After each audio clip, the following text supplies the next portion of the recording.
नमस्कार दोस्तों, स्वागत है आप सभी का हमारे इस नए YouTube चैनल पर। आज का वीडियो आप सभी के लिए बहुत ही ज़्यादा दिलचस्प और मज़ेदार होने वाला है, क्योंकि आज के इस नए वीडियो में हम क्लास 10th मैथ का जो हमारे पास चैप्टर नंबर 3 है, 2-4 वाले रैखिक समीकरण युग्म, उसका प्रश्नावली नंबर 3.1 का प्रश्न संख्या 6वां और प्रश्न संख्या 7वें को सॉल्व करेंगे, जो हमारे बोर्ड एग्जाम के लिए वेरी इंपॉर्टेंट है। और मेरा जो बताने का तरीका रहेगा वो थोड़ा सा अलग रहेगा। मैं आप सभी को इस प्रकार समझाऊंगा जिससे आपको वो सवाल हर एक स्टेप आपको समझ में आए, और थोड़ा सा एकदम सरल शब्दों में आपको बताऊंगा जिससे आपके दिमाग में एक बार वो सवाल बैठ जाए तो आप कभी भूले ना। तो आइए अब हम बिना देर के उस सवाल की तरफ चलते हैं। क्लास 10th मैथ का जो हमारे पास चैप्टर नंबर 3 है, 2-4 वाले रैखिक समीकरण युग्म, उसका प्रश्नावली नंबर 3.1 का प्रश्न संख्या 6वां और प्रश्न संख्या 7वें को इस वीडियो में हम सॉल्व करेंगे। तो देखिए, प्रश्न संख्या हमसे 6वां नंबर सवाल हमसे क्या कह रहा है कि एक रैखिक समीकरण 2x प्लस का 3y माइनस का 8 इक्वल टू में 0 दी गई है।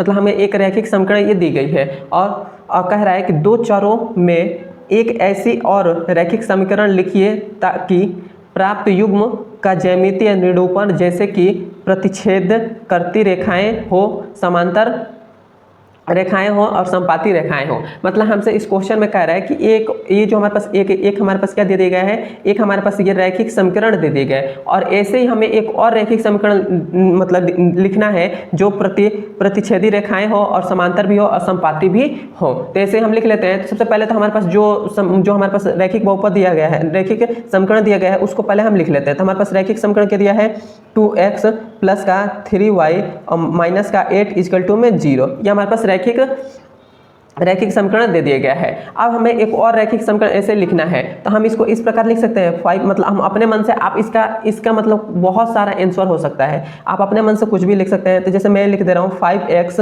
प्लस का 7y और माइनस का 10 इक्वल टू में 0। ये मैंने लिख दिया। तो इसका मैंने लिख दिया। तो ये हमारे पास, यदि हमको पहले तो इसको चेक करेंगे कि प्रतिच्छेदी रेखाएं हैं कि नहीं है। तो इसको चेक करने के लिए मैंने आपको पहले ही बताया था कि a1 अपान में a2 और b1, यहाँ पर मैं लिख दे रहा हूँ b1 अपान में b2, ये पहले आप ये दोनों निकाल लीजिए। तो मतलब हमारे पास a1 हमारे पास क्या होता है, तो जो समीकरण नंबर 1 रहता है उसमें x का गुणांक क्या है, 2 है, तो a1 का मान 2 हो जाता है। और जो हमारे पास समीकरण नंबर 2 है उसमें x का गुणांक क्या है, तो x का गुणांक 5 है, तो ये हमारे पास a2 का मान हो जाता है। और जो हम बात करें समीकरण नंबर b1 का मान कौन सा है, समीकरण नंबर 1 में जो y का गुणांक रहेगा वो b1 का मान होगा, तो y का गुणांक क्या है, 3 है, तो 3 हो गया। और उसके बाद समीकरण नंबर 2 में जो y का गुणांक रहेगा वो हमारे पास b2 का मान हो जाता है। y का गुणांक क्या है, तो 7 है, तो 7 हो गया। तो ये दोनों हमारे पास क्या हो जा रहे हैं, तो हमारे पास a1 अपान में a2 बराबर नहीं आ रहे हैं b1 अपान में b2। मतलब ये दोनों का मान, ये इसका a1 अपान a2 का मान 2 अपान 5 है, और b1 अपान b2 का मान क्या है, 3 अपान 7 है। तो दोनों का मान मिल रहा है। तो दोनों का मान जब नहीं मिलता है तो ये हमारे पास कौन सी रेखाएं हो जाती हैं, प्रतिच्छेदी रेखाएं होती है, प्रतिच्छेदी रेखाएं है। और ये हमारे पास हो गया। तो पहला हमारे पास मिल गया। पहला हमारे पास ये एक एग्जांपल, मतलब रैखिक बहुपद, हमने रैखिक समीकरण मैंने ये पहला लिख दिया। अब वैसे ही हम एक और हमें रैखिक समीकरण लिखना है जो समांतर रेखाएं में हो। तो समांतर रेखाएं में फिर से मैं यहाँ पर एक और लिख लेता हूँ। जैसे हमारे पास क्वेश्चन में दिया था 2x प्लस का 3y माइनस का 8 इक्वल टू में 0, एक हमें दे दिया। अब फिर से हम एक अपने मन से लिख लेते हैं। तो अपने मन से मैं एक कोई भी लिख लेता हूँ, जैसे 4x माइनस प्लस का 6y और माइनस का यहाँ पर 10 इक्वल टू में 0, ये मैंने लिख लिया। फिर से इसका भी वैसे ही करेंगे। तो पहले तो a1 अपान a2 का मान निकाल ले रहे हैं, उसके बाद b1 अपान b2 का मान a1 अपान a2 का मान कौन सा होता है, तो मैंने आपको पहले बताया था जो समीकरण नंबर 1 रहता है उसमें x का गुणांक क्या है, 2 है, तो वो हमेशा a1 का मान रहता है। फिर से बटा में a2 का मान कौन सा रहता है, समीकरण नंबर 2 में x का गुणांक क्या है, 4 है, तो 4 हो जाएगा समीकरण नंबर 2 का मान, मतलब समीकरण a2 का मान क्या हो जाएगा, 4 हो जाएगा। अब हम बात करें b1 की, तो b1 हमारे पास कौन सा होता है, समीकरण नंबर 1 में जो y का गुणांक रहता है वो b1 का मान रहता है, तो y का गुणांक क्या है, 3 है, तो 3 हो गया। उसके बाद समीकरण नंबर 2 में जो b2 रहता है वो y का गुणांक रहता है, तो y का गुणांक क्या है, तो 6 है, तो 6 हो गया।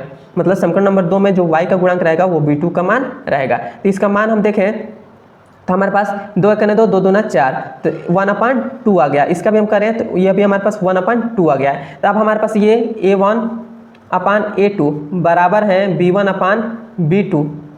तब हम निकालेंगे c1 अपान c2 का भी निकालेंगे। क्या निकालेंगे, अब हम c1 बटा c2 भी निकालेंगे, क्योंकि हमारे पास ये दोनों बराबर आ गए हैं। तब हम c1 बटा c2 का मान भी निकालेंगे। तो c1 अपान c2 तो C1 हमारे पास कौन सा होता है, तो समीकरण नंबर जो 1 में जो अचर पद रहता है वो C1 होता है, तो हमारे पास माइनस का 8 है तो 8 हो गया। और समीकरण नंबर जो 2 में अचर पद रहता है वो हमारे पास C2 का मान, तो माइनस का 10 है तो 10 हो गया, माइनस से माइनस कट गया, 2 चौको 8, 2 चौको 8, 2 पच्छे 10, तो हमारे पास कितना आ गया, 4/5 आ गया। तो 4/5 मिल रहा है, नहीं मिल रहा है, तो ये हमारे पास यहाँ पर नॉट इक्वल टू हो जाएगा। तो ये हमारे पास जब इस प्रकार से हमारे पास जब केस बनता है A1/A2 बराबर होगा B1/B2 बराबर नहीं होगा C1/C2, तो उस समय जो हमारे पास केस बनेगा वो कौन सा हो जाएगा, वो समांतर रेखाएं हो जाएंगी,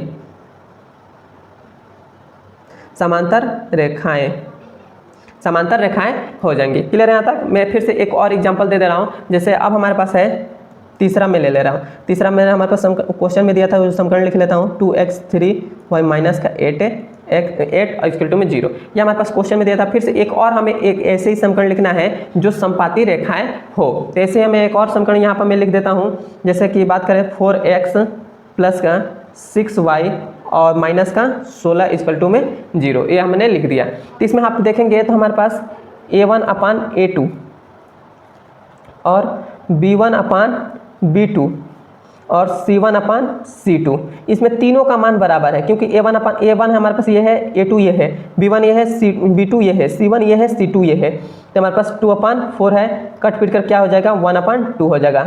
अब फिर से हमारे पास ये हमारे पास 3/6 है, कट पीट कर क्या हो जाएगा 1/2 हो जाएगा। और ये हमारे पास क्या है माइनस का 8, और फिर से हमारे पास क्या है माइनस का 16, माइनस से माइनस 8 करना है, 8 दूना 16, तो 1/2 हो गया।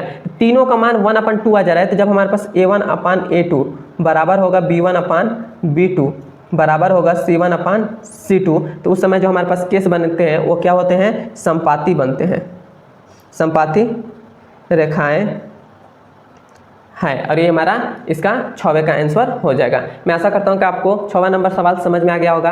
अब हम चलते हैं इसके 7वें नंबर सवाल पर।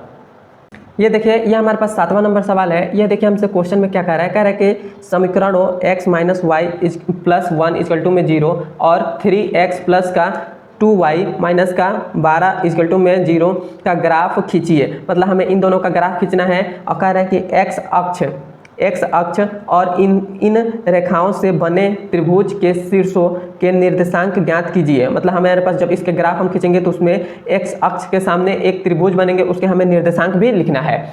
निर्देशांक ज्ञात कीजिए, उसके बाद कह रहा है और त्रिभुजाकार पटल को छायांकित कीजिए। मतलब उसका त्रिभुजाकार पटल होगा उसको हमें छायांकित भी करना होगा। तो सबसे पहले तो क्वेश्चन में हमें कहा है कि ग्राफ खींचिए, तो इन दोनों का पहले हम ग्राफ खींच लेते हैं। तो इन दोनों हमारे पास समीकरण नंबर 1 हमारे पास क्या है, x माइनस का y प्लस में 1 इक्वल टू में 0, ये हमारे पास है। दूसरा वाला हमारा समीकरण क्या है, 3x प्लस का 2y माइनस का 12 इक्वल टू में 0, ये हमारे पास दो समीकरण दिया है। पहले हमें ग्राफ खींचने के लिए हमें पहले तो बिंदु निकालना होगा, तो पहले हम बिंदु निकाल लेते हैं। तो बिंदु हम कैसे निकालेंगे, तो मान लेते हैं कि x बराबर हमारे पास 0 है, तो यहाँ पर x का मान यहाँ पर हम 0 रखेंगे, तो ये तो x खत्म हो जाएगा, तो माइनस का y प्लस 1 इक्वल टू में क्या हो जाएगा 0। इस y को इधर भेज देते हैं तो 1 इक्वल टू में y हो जाएगा, इधर माइनस में था उधर जाएगा तो प्लस में हो जाएगा, तो y बराबर 1 आ गया। तो बिंदु हमारे पास कौन कौन से मिल जाएगा, 0,1 मिल गया, ये पहला बिंदु मिल गया। एक बार हमने तो x का मान 0 रखा, अब हम y का मान 0 मान लेते हैं। तो y का मान 0 मानेंगे तो x बराबर क्या आ जाएगा, x बराबर माइनस का 1 हो जाएगा। यहाँ पर मैंने डायरेक्ट कर दिया, एक लाइन और लिख लेता हूँ। यदि हमने y का मान 0 मान लिया है तो यहाँ पर x है तो x एज इट इज रहेगा, फिर से ये तो 0 हो गया तो ये खत्म हो गया, प्लस का 1 है तो 1 हो जाएगा इक्वल टू में 0, तो x बराबर क्या आ जाएगा माइनस का 1 आ जाएगा। तो x बराबर माइनस का 1, तो बिंदु हमारे पास क्या मिले, माइनस का 1 का 0 मिल गए, तो ये दो बिंदु मिल गए। तो पहले वाले समीकरण से हमने दो बिंदु निकाल लिया, अब दूसरे वाले समीकरण से फिर से दो बिंदु निकालेंगे। यहाँ पर देखिए, यहाँ से हम x बराबर फिर से हम 0 लिख रहे हैं, तो 0 हम लिखेंगे तो हमारे पास क्या हो जाएगा, तो ये हमारे पास ये तो यहाँ पर 3, यहाँ पर x के जगह पर 0 रखेंगे तो ये खत्म हो जाएगा, तो यही ना बचेगा 2y माइनस का 12 इक्वल टू में 0। तो ये y बराबर क्या हो जाएगा, 12 को इधर भेज दे रहे हैं तो ये हमारे पास प्लस का 12 हो जाएगा, 2 गुणा में था इधर आएगा तो क्या हो जाएगा भाग में हो जाएगा, 2 1 2 2 6 12, तो y बराबर क्या आ जाएगा 6 आ जाएगा। y बराबर क्या आ गया 6 आ गया, तो हमारे पास बिंदु क्या मिल गया 0,6 मिल गया, पहला बिंदु मिल गया। एक बार हमने x का मान 0 माना था, अब हम y का मान क्या मानेंगे 0 मान लेंगे। तो y का मान अब हम 0 मान लिए तो हमारे पास क्या हो जाएगा 3x, इस y की जगह पर रखेंगे तो ये तो खत्म हो जाएगा, तो माइनस का 12 है तो 12 हो गया इक्वल टू में 0 है तो 0 हो गया। अब देखिए ये हो जाएगा x 12 को इक्वल टू को उधर भेजेंगे तो 12 हो जाएगा, -12 को इक्वल टू भेजेंगे तो प्लस का 12 हो जाएगा। ये 3 गुणा में है, इधर आएगा तो क्या जगह भाग में हो जाएगा, तो भाग में आएगा 3 3 चौको 12, तो हमारे पास 4 आ गया। तो x का मान कितना आ गया, 4 आ गया। तो हमारे पास बिंदु क्या मिल गए, 4,0 मिल गए, ये बिंदु मिल गया। तब हम इसको ग्राफ पर खींच लेते हैं। तो इसको हम ग्राफ, आइए अब मैं पहले ग्राफ इसका बना लेता हूँ। यहाँ पर जैसे यहाँ पर एक ऐसे देखिए, ये हमारे पास ग्राफ बना लेता हूँ। 1 हो गया, 2 हो गया, 3 हो गया, ये 4 हो गया और ये 5 हो गया। 5 हो गया, इधर भी हम बना लेते हैं। तो ये 1 हो गया, ये 2 हो गया, ये 3 हो गया, ये 4 हो गया, ये 5 हो गया और ये 6 हो गया। क्लियर यहाँ तक। और इधर भी हम खींच लेते हैं। तो ये -1 हो गया, -2 हो गया, -3 हो गया, ऐसे ही नीचे तक जाएंगे। इधर भी खींच लेते हैं, -1, -2, -3 और -4। इस प्रकार से हमने ग्राफ खींच लिया।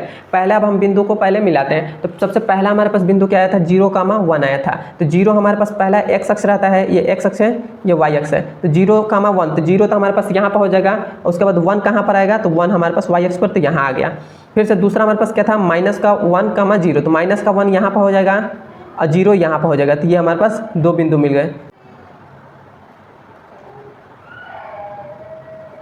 इस प्रकार से हमने ऐसे मिला दिया, पहले वाले बिंदु को निकाल लिया। अब हमारे पास ये जो दूसरा समीकरण से बिंदु मिला था उसको बना लेते हैं। तो 0,6, 0 x अक्ष पर यहाँ पर आ जाएगा, 6 कहाँ आएगा, यहाँ पर आ जाएगा। तो ये हो गया। तो ये हमारे पास क्या आया है, 0,6, यहाँ पर लिख लेता हूँ 0,6, ये हो गया। उसके बाद ये हमारे पास क्या है, दूसरा हमारे पास 4,0, तो 4 तो हमारे पास यहाँ पर आएगा और 0 x अक्ष पर यहाँ पर आ जाएगा। तो अब हम इन दोनों को भी मिला लेते हैं इस प्रकार ऐसे मिला लिए। तो ये हमारे पास क्या है, 4,0। क्लियर है यहाँ तक। अब ये जो हमारे पास देखिए, अब यहाँ पर आप थोड़ा सा ध्यान से देखेंगे तो हमारे पास एक त्रिभुज बन रहा है x अक्ष के साथ। ये जो हमारे पास x अक्ष है, इसके साथ ये हमारे पास त्रिभुज बन रहा है।